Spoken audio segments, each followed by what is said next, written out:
Sepanjang 2025, serangkaian bencana hidrometeorologi terjadi di tanah air, tak hanya dipicu cuaca ekstrim, tapi juga deforestasi. Di tahun 2025, pertama kali dalam sejarah, Presiden menggunakan hak prerogatif untuk membebaskan terdakwa koruptor dari jerat pidana.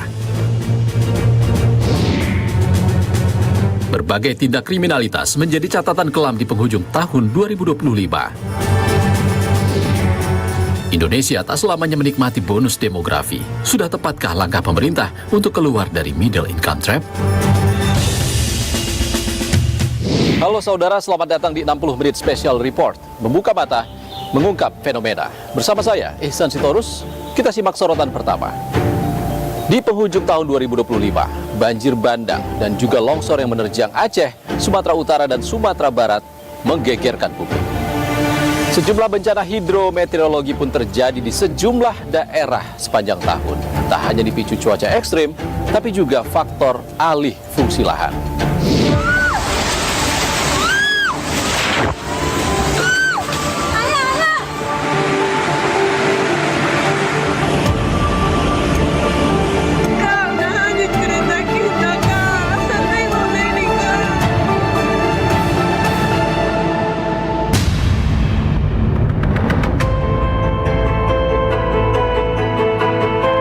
Akhir November hingga awal Desember 2025, banjir bandang dan longsor melanda sejumlah wilayah di Aceh, Sumatera Utara, dan Sumatera Barat. Bencana menyisakan duka mendalam dan tantangan besar bagi pemerintah untuk pemulihan wilayah terdampak. Sedikitnya 20 wilayah di Provinsi Aceh terdampak banjir bandang dan tanah longsor. Aceh Tamiang menjadi salah satu daerah terdampak terparah.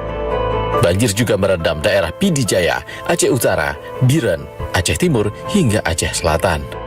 Infrastruktur luluh lantak, akses jalan terputus, puluhan desa pun terisolir.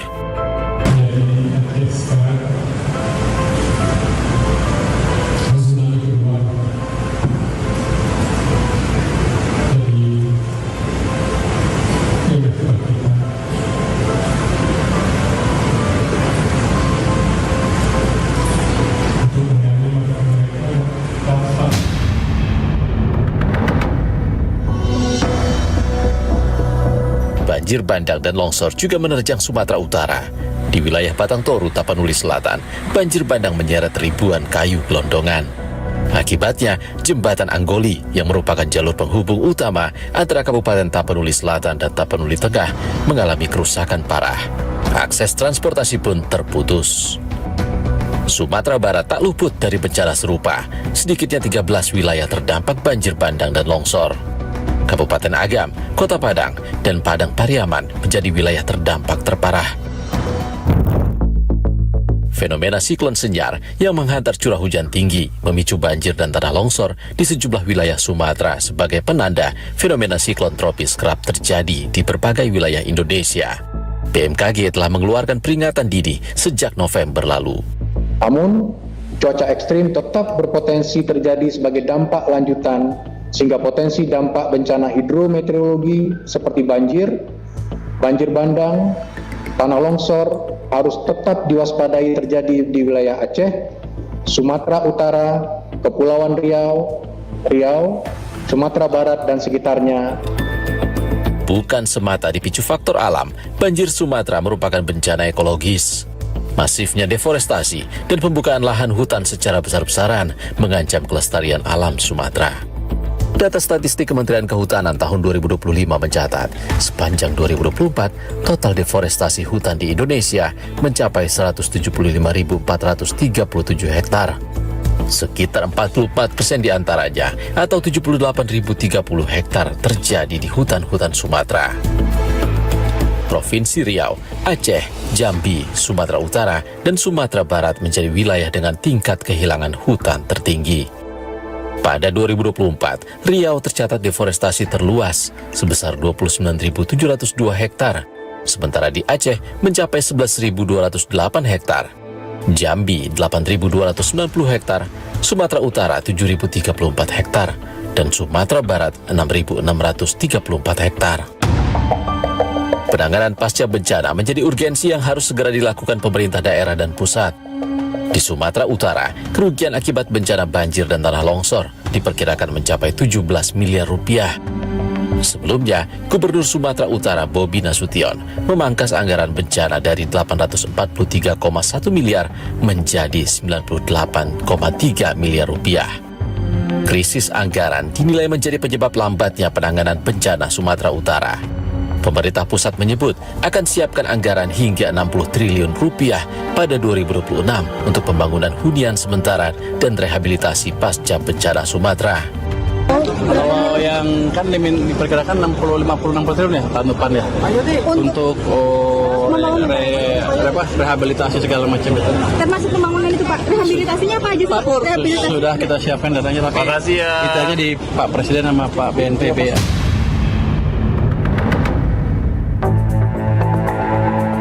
Di awal Desember 2025, banjir bandang menerjang aliran Sungai Cibitung di Desa Mukapayung, Kecamatan Cililin, Kabupaten Bandung Barat, diduga dipicu oleh alih fungsi lahan di kawasan Hulu Ciwidey.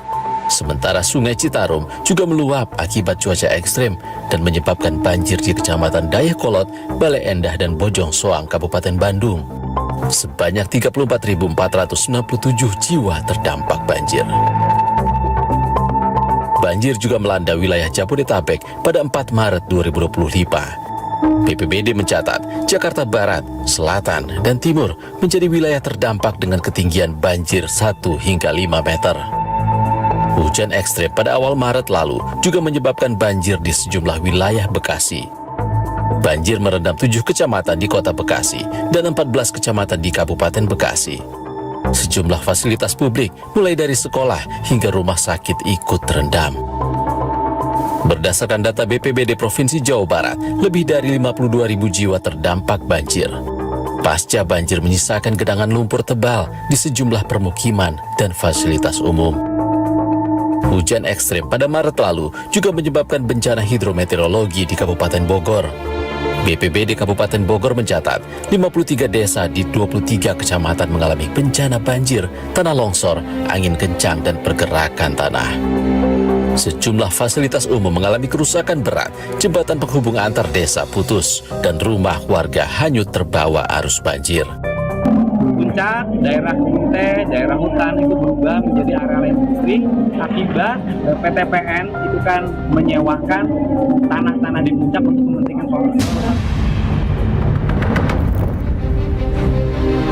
Banjir yang melanda wilayah Jabodetabek pada Maret 2025 menimbulkan dampak besar terhadap aktivitas dan perekonomian masyarakat. Berdasarkan hasil rekapitulasi BNPB, total nilai kerusakan dan kerugian akibat banjir di wilayah Jabodetabek mencapai 1,6 triliun rupiah. Di awal tahun 2025, bencana banjir dan tanah longsor juga melanda Kabupaten Pekalongan, Jawa Tengah akibat tingginya intensitas curah hujan. Kecamatan Petung Kriono yang merupakan kawasan perbukitan kerap mengalami longsor saat cuaca ekstrem. Namun, peristiwa kelam 20 Januari 2025 pertama kali merenggut korban jiwa. Sedikitnya 22 orang tewas. Ahli sosiologi bencana, Zulfikar Amir menyebut, institusi pemerintah, khususnya BNPB, memiliki peran krusial memitigasi bencana di Indonesia. Cuma sayang sekali BNPB ini itu sepertinya paling tidak di dalam benak saya mengalami semacam kemunduran dalam hal leadership, dalam hal penggunaan otoritas yang kuat itu. Kita masih ingat BNPB itu terakhir menunjukkan kemampuannya yang baik itu pada saat COVID, ya. Tetapi tahun ini kita bisa menyaksikan bagaimana BNPB itu mengalami semacam kemadengan di dalam melakukan fungsinya sebagai lembaga pengelola bencana.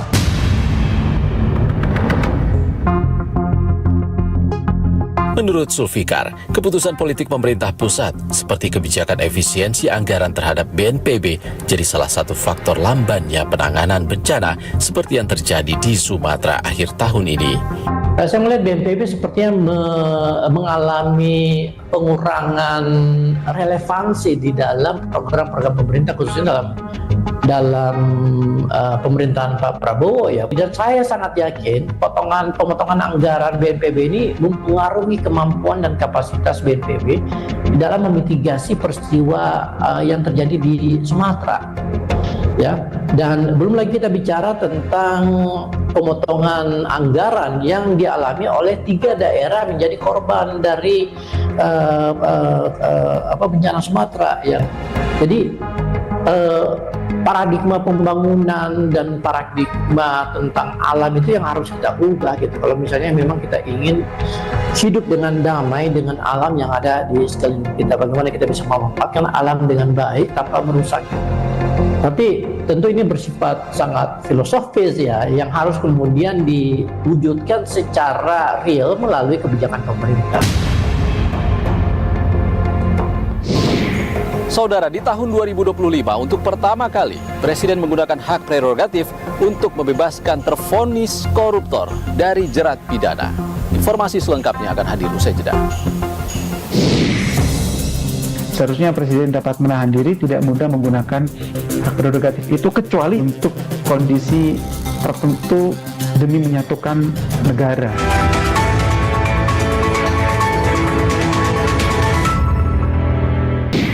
Saudara, di tahun 2025 untuk pertama kali dalam sejarah Presiden menggunakan hak prerogatif untuk membebaskan tervonis koruptor dari jerat pidana. Amnesti, abolisi, hingga rehabilitasi yang diberikan Presiden pun menuai kritik dari sejumlah aktivis anti korupsi. Kita tidak akan kompromi dengan korupsi. Mungkin saya akan cek kembali anggaran, saya akan sisihkan anggaran khusus untuk pemberantasan dan pengejaran koruptor ini. Walaupun dia lari ke Antartika, aku kirim pasukan khusus untuk nyari mereka di Antartika.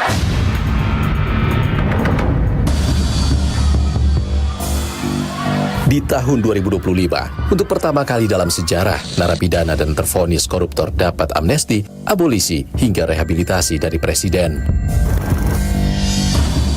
Agustus 2025, DPR menyetujui permintaan Presiden Prabowo Subianto untuk memberi amnesti kepada Sekjen PDI Perjuangan Hasto Kristianto yang divonis 3,5 tahun dalam kasus suap buron KPK Harun Masiku.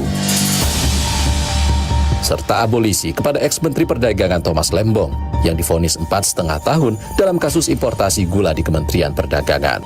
Saya juga ingin mengucapkan terima kasih yang sebesar-besarnya kepada Presiden Republik Indonesia, Bapak Prabowo Subianto, bersama atas pemberian abolisi, serta kepada pimpinan serta anggota Dewan Perwakilan Rakyat.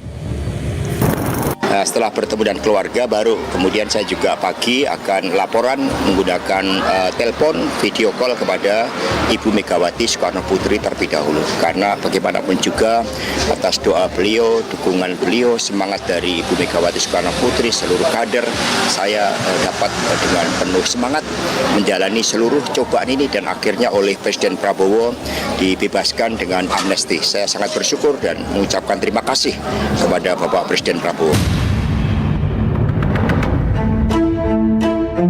Usai sang sekjen mendapat amnesti, Ketua Umum PDIP Megawati Soekarno Putri pun menegaskan Partai Banteng bukan oposisi pemerintah.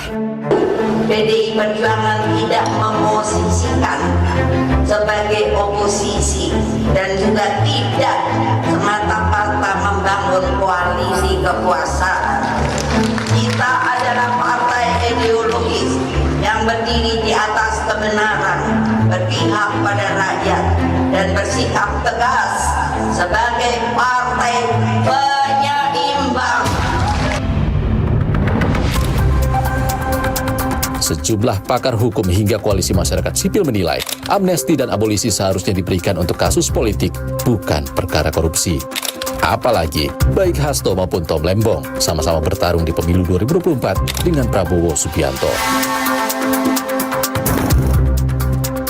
Direktur Parameter Politik Indonesia Adi Praitno pun menilai baik amnesti Hasto dan abolisi Tom Lembong adalah langkah politik Prabowo menjaga harmoni dengan pihak di luar kekuasaan. Ya, kalau kita mendengarkan statement yang disampaikan oleh Menteri Hukum ya dalam memberikan keterangan pers terkait dengan abolisi dan amnesti, itu kan argumennya dua. Demi kepentingan bangsa dan negara, yang kedua itu adalah demi kondusivitas untuk membangun harmoni dan kerjasama dengan berbagai begitu banyak elemen. Itulah yang kemudian disebut oleh publik sebagai sebuah tafsir bagaimana ada unsur-unsur politik yang sebenarnya muncul dalam konteks abolisi dan amnesti, yaitu untuk menjaga kondusivitas dan harmoni untuk membangun bagaimana bangsa di masa-masa yang akan datang. Menteri Hukum Supratman Andi Aktas berjanji, pemberian amnesti dan abolisi bagi Hasto dan Tom Lembong tak pengaruhi komitmen pemerintah memberantas korupsi. Karena itu tidak usah ragukan, Presiden dan kami jajarannya semua akan tetap memastikan bahwa gerakan untuk pemberantasan korupsi itu tidak akan terpengaruh dengan pemberian amnesti dan abolisi hari ini. Amnesti dan abolisi sama-sama hak prerogatif Presiden di bidang hukum. Amnesti berarti merupakan pidana yang telah dilakukan seseorang, sehingga putusan yang telah dijatuhkan majelis hakim tak perlu dijalani. Sementara abolisi menghilangkan penuntutan untuk satu proses hukum yang sedang berjalan terhadap seseorang yang didakwa melakukan tindak pidana. Kami mengaturkan terima kasih dan apresiasi setinggi-tingginya kepada Bapak Presiden Prabowo Subianto yang telah berkenan menggunakan hak istimewanya dengan rehabilitasi bagi peserta kami. Di penghujung tahun 2025, Presiden Prabowo kembali menggunakan hak prerogatif di kasus pidana korupsi. Prabowo memberikan rehabilitasi kepada mantan Direktur Utama PT Angkutan Sungai Danau dan Penyeberangan alias ASDP Indonesia Ferry, Ira Puspadewi, dan dua bawahannya Muhammad Yusuf Hadi dan Hari Muhammad Adi Caksono. Majelis Hakim Tipikor memvonis bersalah mantan Direktur Utama PT ASDP Ira Puspadewi dalam kasus korupsi proses kerjasama usaha dan akuisisi PT Jembatan Nusantara periode 2019-2022. Hakim menilai Ira terbukti memperkaya pihak lain, yakni pemilik PT Jembatan Nusantara, dan merugikan negara 1,25 triliun rupiah. Ira Puspadewi divonis 4 tahun 6 bulan penjara dan denda 500 juta rupiah, subsidiar 3 bulan kurungan. Sementara, Direktur Komersial dan Pelayanan PT ASDP 2019-2024 M. Yusuf Hadi dan Direktur Perencanaan dan Pengembangan PT ASDP periode 2020-2024 Hari Muhammad Adi Caksono masing-masing dijatuhi pidana 4 tahun penjara. Peneliti Pusat Kajian Anti Korupsi Universitas Gadjah Mada atau PUKAT UGM Zainur Rohman sangat menyayangkan penanganan korupsi di tahun 2025 masih belum maksimal. Ia juga menyoroti penggunaan hak prerogatif Presiden di tahun 2025. Belum ada pengesahan terhadap perampasan aset, belum ada perubahan terhadap Undang-Undang Tipikor, belum ada pengembalian independensi KPK dengan merevisi kembali Undang-Undang 19 tahun 2019 itu. Nah, justru alih-alih melakukan dukungan, memberikan dukungan kepada aparat penegak hukum, perlu dibentuk undang-undang tentang pemberian amnesti, abolisi, gerasi, rehabilitasi dalam satu peraturan perundang-undangan baru yang terintegrasi. Presiden tidak boleh semena-mena meskipun diizinkan oleh Undang-Undang Dasar menggunakan kewenangan ini, harus dengan syarat-syarat yang ketat, dengan prosedur yang benar. Seharusnya Presiden dapat menahan diri, tidak mudah menggunakan hak prerogatif itu kecuali untuk kondisi tertentu demi menyatukan negara, misalnya terkait dengan pemberontakan, makar, ketidakpuasan dari pemerintah daerah kepada pemerintah pusat, ya itu boleh digunakan untuk menyatukan negara, tapi tidak boleh digunakan untuk kepentingan politik praktis. Masa kepemimpinan Prabowo Gibran genap setahun 20 Oktober lalu dan sepanjang 2025 ada sejumlah kasus korupsi besar yang terungkap. Antara lain, dugaan korupsi tata kelola minyak mentah dan produk kilang PT Pertamina periode 2018-2023 yang menjerat beberapa eks-pejabat Pertamina hingga pengusaha Muhammad Riza Khalid dan sang anak Kerry Andrianto. Kerugian negara ditaksir mencapai 285 triliun rupiah. Ada pula kasus korupsi laptop berbasis Chromebook di Kemendikbudristek periode 2019-2022 yang menjerat Menteri Pendidikan, Kebudayaan, Riset, dan Teknologi era Presiden Jokowi, Nadiem Makarim, bersama eks-bawahannya dan sejumlah pihak swasta. Negara diduga rugi hingga 1,98 triliun rupiah. Pada Agustus 2025, KPK resmi menaikkan kasus dugaan korupsi kuota haji tahun 2024 ke tahap penyidikan. KPK pun telah mencegah 3 orang untuk berpergian ke luar negeri. Salah satunya Menteri Agama era Presiden Jokowi, Yakut Khalil Qomas, yang sudah berulang kali diperiksa KPK. Kerugian negara ditaksir mencapai 1 triliun rupiah. Sementara di bulan Maret 2025, 4 hakim dan 1 panitera ditangkap, diduga menerima suap terkait vonis lepas kepada 3 perusahaan sawit yang terlibat kasus fasilitas ekspor produk sawit. Hakim Juyamto, Agam, dan Ali Muhtarom yang memvonis lepas disuap total 21,9 miliar. Dan sebagai perantara, Hakim Arif Nuryanta disuap 15,7 miliar dan panitera Wahyu Gunawan disuap 2,4 miliar. Saudara, sejumlah tindak kriminalitas jadi catatan kelam sepanjang tahun 2025. Usai jeda di 60 menit Special Report. Saya hanya bisa berharap dan memohon untuk kasus ini dapat selesai dengan baik, jujur, dan transparan. Anda kembali bersama kami di 60 menit Special Report. Saudara, berbagai tindak kriminalitas menjadi catatan kelam sepanjang tahun 2025. Mulai dari kematian Alvaro hingga kematian diplomat Kemlu Arya Daru Pangayunan yang hingga kini masih jadi misteri.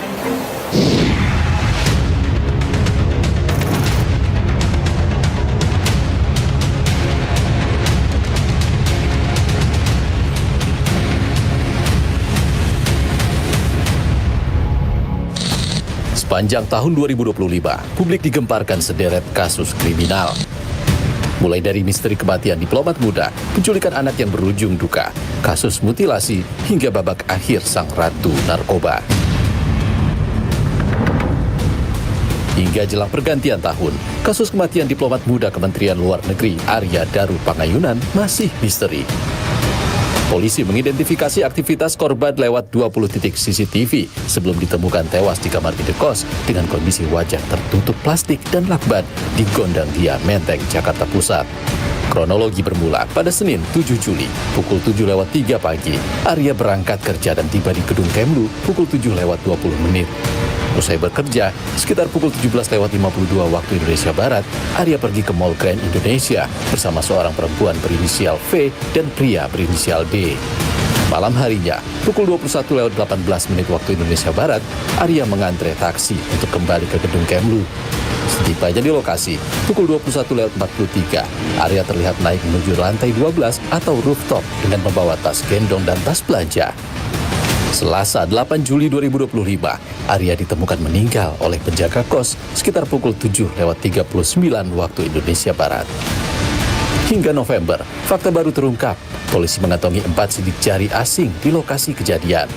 Polisi menyebut Arya juga sempat menginap bersama teman perempuan berinisial V sebelum ditemukan tewas. Kami tekankan kami akan berkoordinasi dengan keluarga inti. Apakah keluarga inti sudah siap menerima apa yang temuan dari penyidik? Ini kan harus disampaikan. Ada informasi-informasi yang harus kita jaga. Sebelumnya, istri almarhum Arya Daru, Meta Ayu Puspitantri, sempat meminta penyelidikan berlanjut dan transparan. Saya hanya bisa berharap dan memohon untuk kasus ini dapat selesai dengan baik, jujur, dan transparan. Sebegitu berharganya Mas Daru bagi saya, bagi anak-anak, bagi orang tua, bagi keluarga.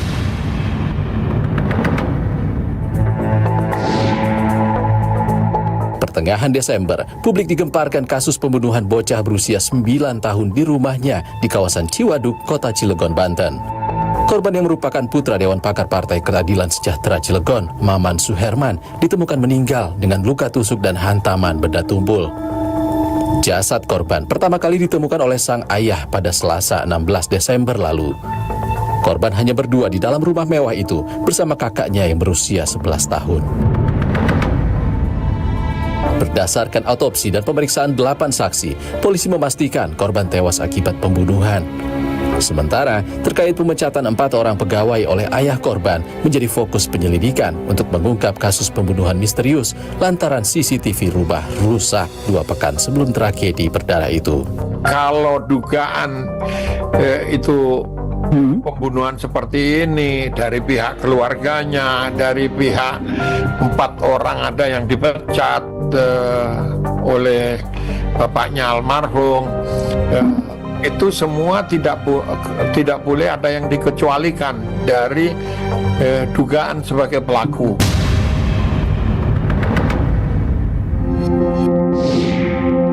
Kasus kriminal yang turut memantik perhatian publik, dugaan penculikan Alvaro, bocah berusia 6 tahun, harus berakhir duka.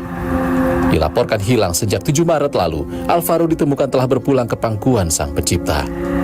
Jasad Alvaro ditemukan di kawasan Tenjo, Kabupaten Bogor, Jawa Barat, dalam kondisi telah menjadi kerangka 23 November lalu. Polisi menetapkan mantan ayah tiri Alvaro sebagai tersangka. Diduga motif pembunuhan karena didorong amarah tersangka karena ibu korban menolak untuk rujuk. Namun, hanya beberapa jam setelah ditetapkan sebagai tersangka, ayah tiri Alvaro ditemukan tewas di dalam ruang konseling Polres Metro Jakarta Selatan. Data Kementerian Pemberdayaan Perempuan dan Perlindungan Anak mengungkap Indonesia darurat penculikan anak. Sejak 2022 hingga Oktober 2025, tercatat 91 kasus dengan total 180 korban. Sementara, data dari Pusiknas Bareskrim Polri mencatat, sepanjang Januari hingga November 2025, terdapat 50 korban penculikan di bawah usia 20 tahun atau 22,62% dari total 221 kasus yang dilaporkan. Kasus pembunuhan disertai mutilasi sadis juga turut mengejutkan publik di tahun 2025. Jasad perempuan berusia 25 tahun asal Lamongan berinisial TAS, korban mutilasi ditemukan di kawasan hutan Pacet, Mojokerto, Jawa Timur 6 September lalu dalam kondisi mengenaskan. Pelaku tak lain AM, sang kekasih yang sudah menjalin hubungan selama 5 tahun. Pelaku menghabisi nyawa dan memutilasi korban di kamar indekosnya di kawasan Lidah Wetan, Surabaya. Polisi menemukan ratusan potongan tubuh korban di dalam kamar tersebut. Polisi mengungkap motif mutilasi dipicu rasa sakit hati dan tekanan akibat tuntutan ekonomi. Pelaku telah ditahan dan terancam hukuman penjara seumur hidup. Pelaku sedikit kewalahan dengan tuntutan ekonomi korban yang meminta gaya hidup dan seterusnya. Hal tersebutlah yang menjadi sebuah akumulasi akhirnya memicu cekcok di malam hari tersebut. Pusiknas Bareskrim Polri mencatat sebanyak 380.424 perkara terjadi sepanjang 1 Januari hingga 20 Desember 2025. Faktor ekonomi masih menjadi motif utama di balik tingginya angka kriminalitas di Indonesia. Diikuti motif kesengajaan, salah paham, serta permasalahan sosial dan gangguan keamanan. Ironisnya, area tempat tinggal justru menjadi lokasi paling rentan terjadinya tindak kriminal. Diikuti jalan umum serta kawasan perkantoran. Sementara dari 108 jenis kejahatan, 5 kasus teratas didominasi oleh pencurian dengan pemberatan atau curat. Disusul kejahatan narkotika, penganiayaan, penipuan, serta pencurian biasa.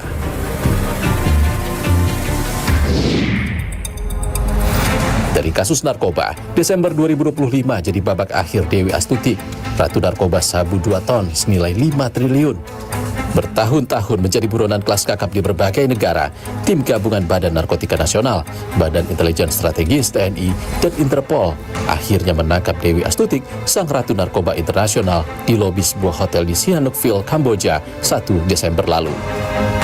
Penangkapan Dewi Astuti sekaligus membuka tirai kejahatan jaringan narkoba internasional. Dewi dikenal memiliki andil besar dalam peredaran narkotika lintas negara, mulai dari kawasan segitiga emas, Thailand, Myanmar, dan Laos, hingga Asia Selatan atau yang dikenal dengan bulan sabit emas. Dewi Astuti terlibat dalam kasus penyelundupan sabu 2 ton dari kapal Sea Dragon Tarawan di perairan Tanjung Balai Karimun, Kepulauan Riau pada 2 Mei lalu. Kepala BNN Komjen Suyudi Aryo Seto menyebut penangkapan Dewi Astuti bermula dari terungkapnya penyelundupan 2,3 kg heroin di Bandara Soekarno-Hatta. Salah satu pelaku mengaku mengambil heroin dari seorang bandar di Kamboja yang ternyata adalah Dewi Astuti, sosok yang paling dicari-cari. Dewi Astuti dijerat Undang-Undang Nomor 35 Tahun 2009 tentang narkotika dan terancam hukuman maksimal pidana mati atau penjara seumur hidup. Par alias Dewi Astuti alias Kak Jinda alias Dinda ini merupakan rekruter dari jaringan perdagangan narkotika Asia Afrika dan juga menjadi DPO dari negara Korea Selatan. Sepanjang Januari hingga Oktober 2025, Polri mengungkap 38.934 kasus narkoba di Indonesia dengan total barang bukti mencapai 197,71 ton. Di antaranya 6,95 ton sabu, 184,64 ton ganja, 1.458.078 butir ekstasi, 34,49 kg kokain, 6,83 kg heroin, 1,87 ton tembakau gorila. Kemudian Happy Five sejumlah 286.454 butir, 52 gram hasis, 27,724 kg ketamin, dan 9.703 gram Happy Water. Serta 11.941.665 butir obat keras, 17.611 ml etomidate, hingga 5.531 gram THC. Polisi juga menindak tegas tindak pidana pencucian uang atau TPPU terkait kasus narkoba. Dari 22 kasus TPPU dengan 29 tersangka, aset senilai lebih dari 221 miliar berhasil disita. Terdiri dari uang tunai, aset bergerak dan tidak bergerak untuk memiskinkan bandar, pengedar, dan kurir agar tak lagi memiliki kemampuan finansial menjalankan bisnis narkoba. Kriminolog Universitas Indonesia Adrianus Meliala menilai tingkat kejahatan narkoba di Indonesia sulit dibendung. Tapi dari segi crime rate atau tingkat kejahatannya untuk narkoba, wah itu minta ampun tuh. Kita tidak bisa menahannya, tidak bisa mempertahankannya, bahkan menurunkannya. Dengan kata lain, angka kejahatan narkoba boleh dibilang sebagai menjadi dominan ya dari total kejahatan di Indonesia. Lalu kemudian disusul lagi dengan angka kejahatan jalanan.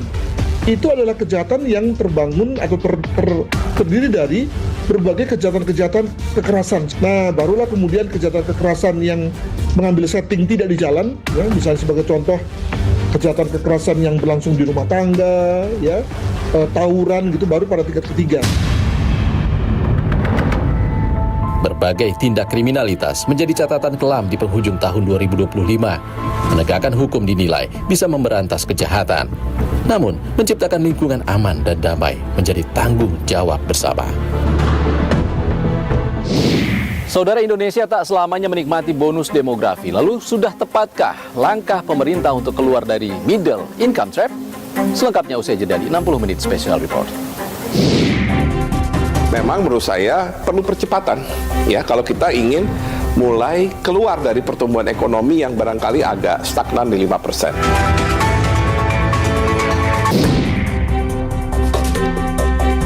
Bonus demografi hingga generasi emas kerap jadi jargon yang menggadang-gadang Indonesia jadi negara maju di tahun 2045. Namun, sejak ditetapkan sebagai negara berpendapatan menengah pada 1992 silam, hingga kini Indonesia tak kunjung naik kelas jadi negara berpendapatan tinggi.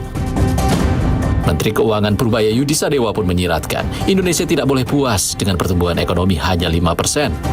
Sementara sejumlah pihak memprediksi Indonesia tinggal punya 15 tahun lagi memanfaatkan bonus demografi jika tak mau masuk middle income trap atau terjebak sebagai negara berpendapatan menengah. Kami pun berbincang dengan ex-kepala Badan Pembangunan Nasional dan salah satu Menteri Keuangan di era Presiden Joko Widodo, Bambang Brojonegoro, menyoal kebijakan ekonomi pemerintah di tahun 2025 agar lepas dari middle income trap. Indonesia termasuk middle income countries, kadang di upper, juga sempat turun, kadang naik lagi. Untuk melepas status ini, di sepanjang 2025 yang Anda lihat, apakah pemerintah sudah benar jalannya? Indonesia ketika tahun 2020 sebelum COVID itu berhasil istilahnya naik kelas, meskipun istilahnya setengah kelas dari lower middle income country menjadi upper middle income country. Negara berpendapatan menengah bawah menjadi negara berpendapatan menengah atas. Tapi memang COVID kemudian sempat membawa kita kembali ke batas atas dari negara berpendapatan menengah bawah. Meskipun setelah COVID kita berhasil kembali lagi ke berpendapatan menengah atas. Nah, setelah itu saya perhatikan selama kita bisa menciptakan pertumbuhan ekonomi yang cukup tinggi, ya 5% atau lebih, maka otomatis kita akan bisa bertahan terus sebagai negara berpendapatan menengah atas. Cuma memang ini belum menyelesaikan masalah, mengingat bonus demografi yang sekarang kita miliki itu tidak akan selamanya kita miliki. Suatu saat penduduk akan mengalami penuaan atau aging, yang artinya suatu ekonomi kalau sudah mengalami aging akan sulit untuk bisa mendorong produktivitasnya. Kalau kita bicara soal target pertumbuhan ekonomi, ada angka 8% juga yang ditargetkan, walaupun prediksinya tidak jauh dari 5 komaan gitu, Prof. Bambang. Ya, karena kalau pandangan saya 8% itu akan butuh extra effort, jadi tidak mungkin dilakukan dalam 1-2 tahun, tapi itu harus butuh waktu. Jadi katakan paling cepat mungkin bisa di 2029 misalkan. Tapi menurut saya bukan masalah itu akan terjadi atau tidak, kita punya nggak strategi menuju 8% itu. Nah, itu yang saya katakan tadi, sektor manufaktur harus tetap menjadi kuncinya, dan dalam manufaktur itu sendiri harus jelas apa strategi industrialisasi kita, ya, karena kita tidak bisa mengulang industrialisasi tahun 90-an yang basisnya adalah padat karya, ya, karena posisi kita sebagai yang paling kompetitif dalam padat karya itu sudah diambil Bangladesh, sudah diambil Vietnam misalkan. Nah, kita harus sesuatu yang baru. Prof. Bambang, kita juga kan punya contoh beberapa negara di ASEAN ya. Yang punya pertumbuhan ekonomi yang lebih besar dari Indonesia. Vietnam utamanya. Iya. Apa contoh yang paling baik buat Indonesia? Ada dua hal yang saya tangkap dari Vietnam. Satu adalah produktivitas dari sektor manufakturnya yang memang tinggi, ya. Jadi mereka istilahnya benar-benar all out untuk mendatangkan FDI di sektor manufaktur.